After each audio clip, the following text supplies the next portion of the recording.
This question always takes me off guard.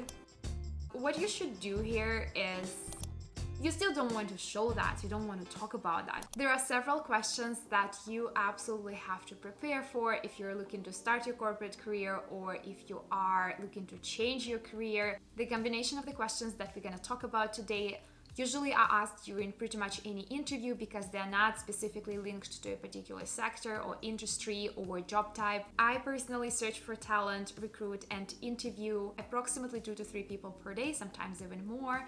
And over the course of my career development, I went through tons and tons of interviews, and I have a lot of experience with questions that have been asked and how the questions have been asked, what exactly is the best way to answer these questions. It is important to mention that your skill set and how you answer these questions is not everything. Your personality matters a lot, especially in modern times, because employers are very concerned of creating a well-sustainable team. However, if you can nail the answers to these questions, it will help you bring the best traits of your personality forward. The first question is something that has been asked the most amount of times. I personally don't like this question. I never ask this question when I interview someone, but I've been asked this question a lot, and you can guess it is, tell me about yourself. So what you don't want to say is you don't want to start from the year you were born, the high school you went to.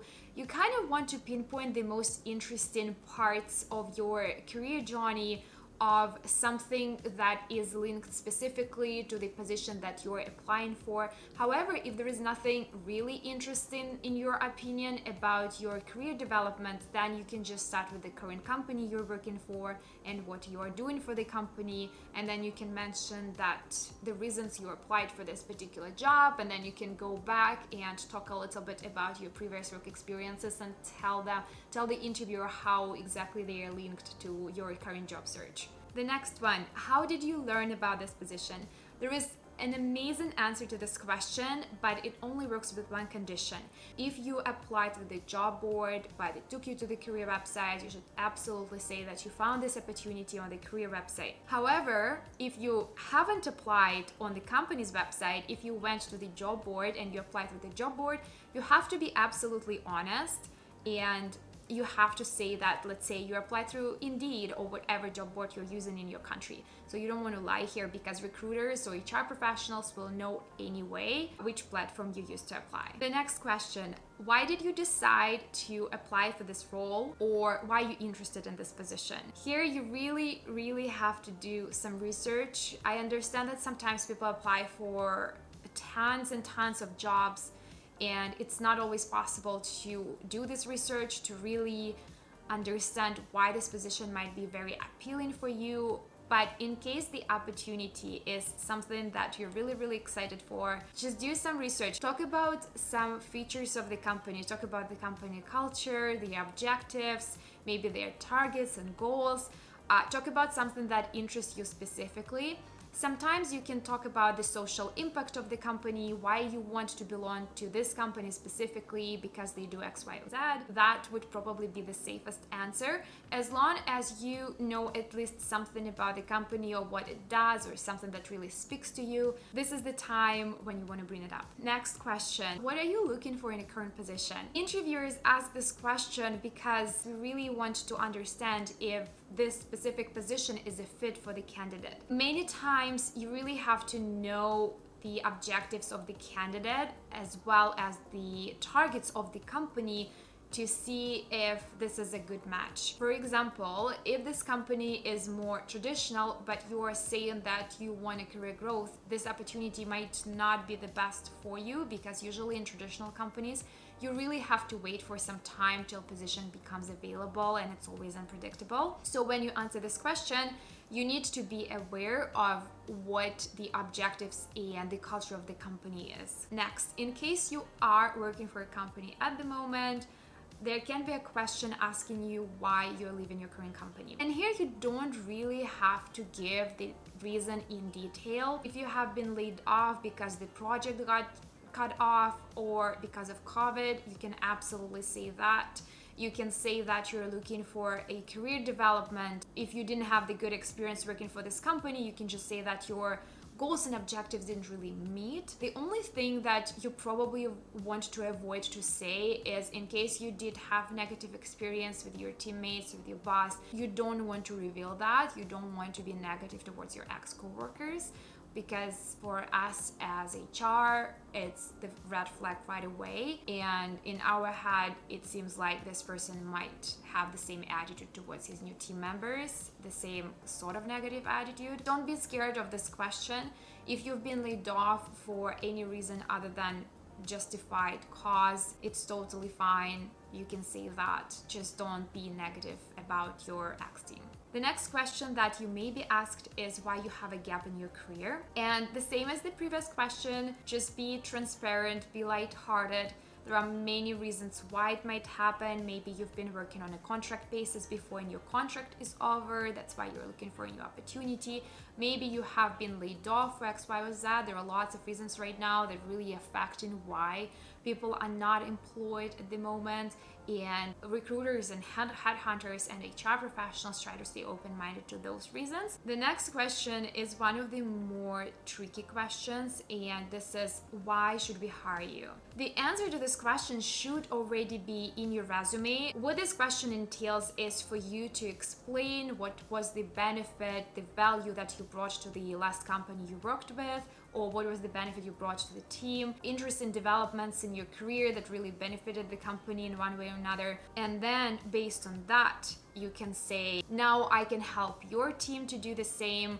Or if you've done some good research about the company that you're interviewing with, you can pinpoint certain things that you think will optimize the process better or make the work easier. There is always a couple of things that you can mention, a couple of ideas.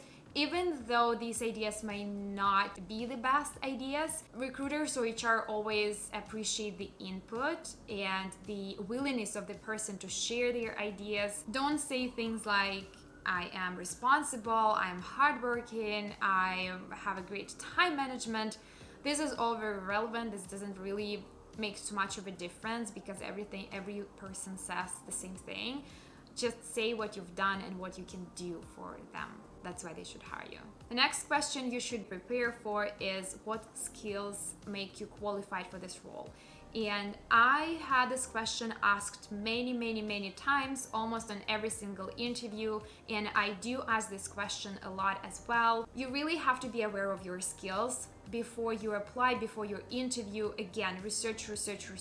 Do all the necessary research on what this job requires, and then talk about the skills that are the most relevant for this role. The next question is, what work environment do you feel comfortable in? Here you should describe the environment. You can say something more general, like you are a team member, you love collaboration, however, you do feel comfortable working independently as well. What you don't want to say that you only prefer to work remotely and independently, because now companies do switch again to hybrid or in-office positions. So if you say during your interview that you prefer remote or work independently, it's probably not gonna cut it. The next question is, what are your strengths? When I've been asked this question, it always took me off guard. You should really focus on your hard skills, like technical skills, if possible. However, if those are not in the picture, then you can talk about the soft skills as well. Here we as HR and recruiters are trying to understand what is your forte and what are you feeling most comfortable doing. The same goes with the next question, what are your weaknesses? Here you don't want to say that you are a hardworking person or that you're very critical about yourself and your work. You probably want to find a weakness, like an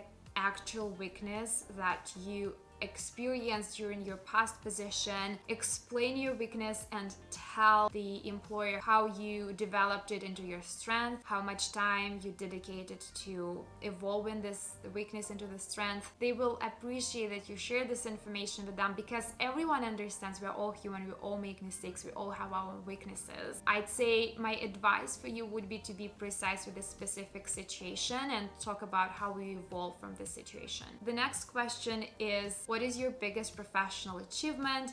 And once again, you want to give facts, you want to give numbers and stats, So the more of those you're gonna bring up, the better. Companies are still caring the most about some sort of capital, either about human capital or about monetary value. The more numbers and stats you're gonna talk about, the better. You can talk about the numbers in terms of the profit, you can talk about the increase in the number of clients for the company, or increase in the number of the clients in the portfolio of the project. The next question is about conflict resolution, how you resolve conflicts with coworkers and managers. You don't want to say that you never have conflicts with coworkers and managers, because that's just impossible. The best way here would be for you to find a specific situation again where you had a problem and how you approached it.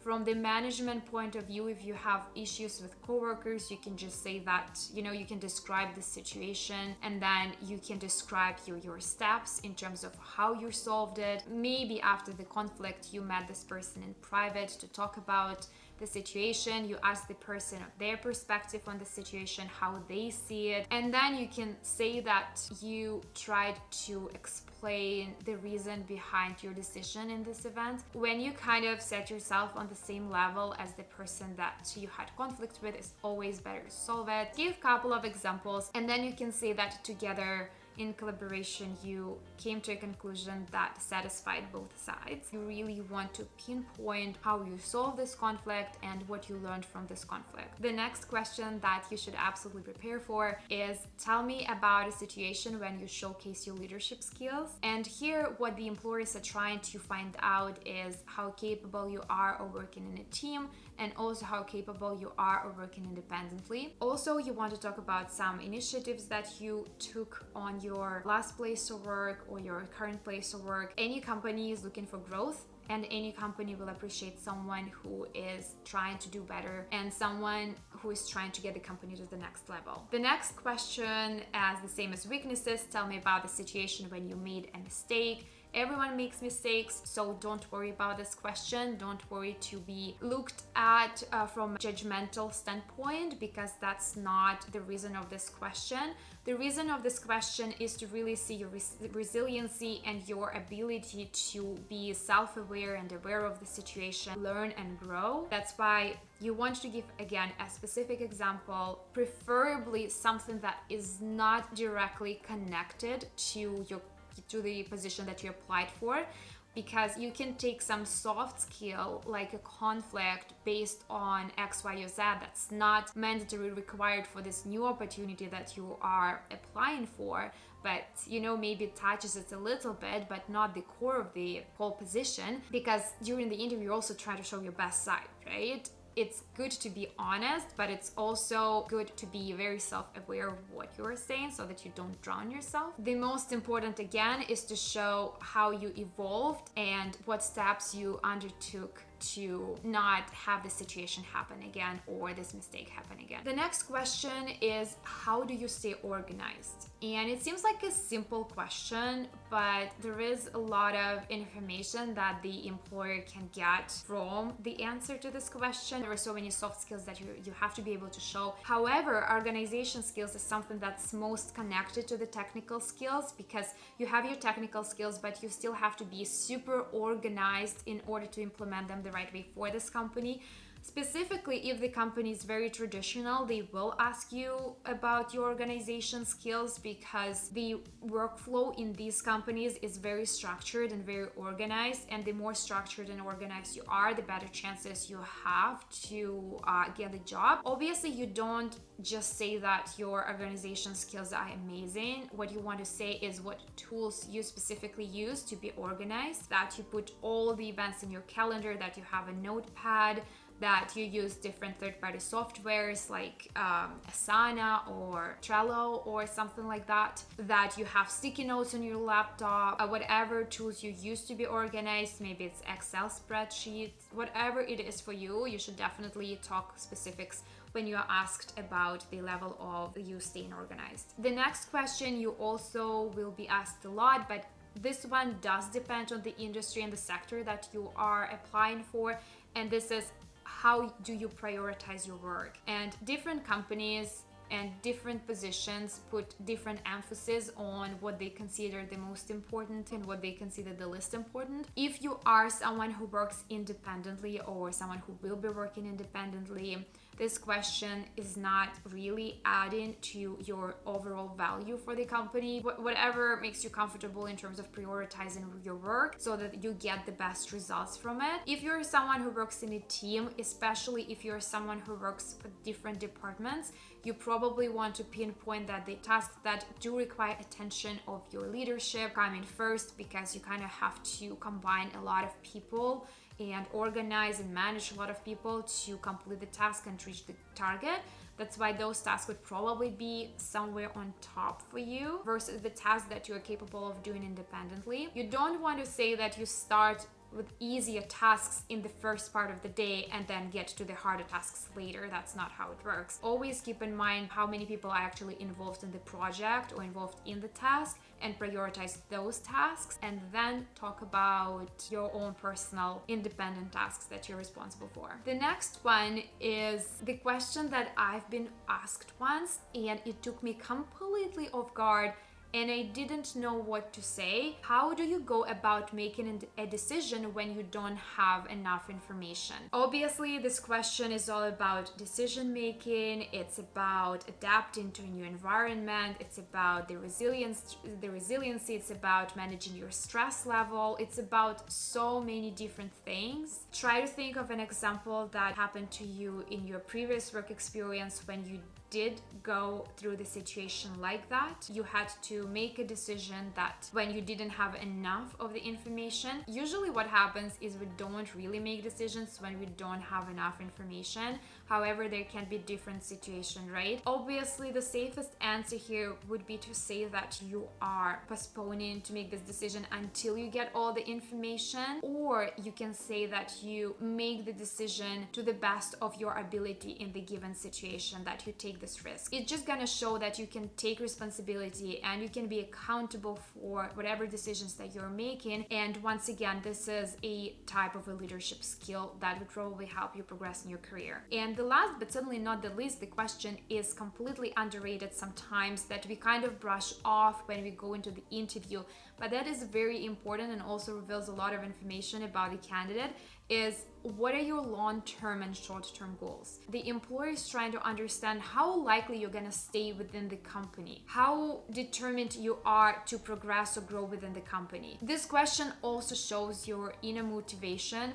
especially when it comes to the long-term goals. When you say that you want to see yourself as a general manager or a director of the project in a couple of years, and this is a traditional company that you're applying for that technically can take you 10 years to get where you want to be in 2 years, then this might not work out for you. Here you really have to understand the background and the cultural aspect of the company, their goals, their targets, see which way they're going in the market, what is the value they are bringing to the world, and what is their objective on that. You really have to know those things in order to answer this question to the best of your ability. Things you absolutely do not want to say are that you're planning to move to a different province or different state or a different country. You also don't want to say that your end goal is to go fully remote. You don't want to say that your goal is to eventually have your own business. All of those things just show that you're not really dedicated. That's probably the specific position is your stepping stone. And even if it is a stepping stone, and it is probably a stepping stone in your career, you still don't want to show that. You don't want to talk about that. You don't want to make an impression that it is definitely a stepping stone. These are all of the general questions for the interview that I wanted to cover with you today.